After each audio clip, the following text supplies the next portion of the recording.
রাজধানীর মহাখালীতে ডিএনসিসি হাসপাতালে আছেন সহকর্মী মনির হোসাইন। সরাসরি যাচ্ছি তার কাছে। মনির, বিস্তারিত জানাবেন।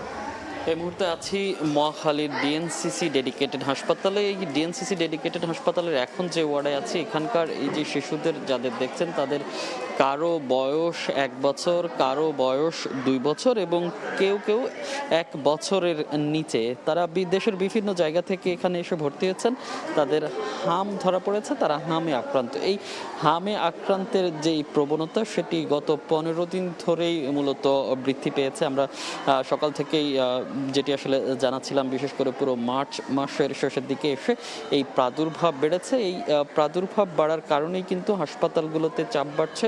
সাধারণত যে সকল শিশুরা আছে, সেই সকল শিশুদের শুরুটা জ্বর, সর্দি থেকে শুরু করে যে শ্বাসকষ্ট পর্যন্ত হচ্ছে, এসব যে উপসর্গ, সেসব উপসর্গ নিয়ে তারা হাসপাতালে আসছেন।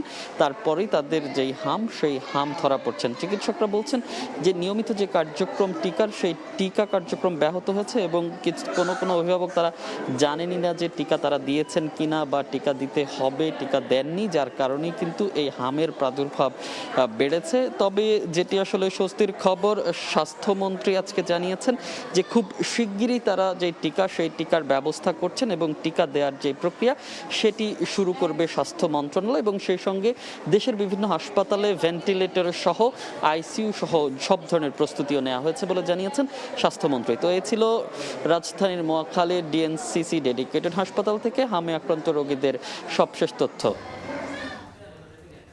সরাসরি যুক্ত ছিলাম ডিএনসিসি হাসপাতালে।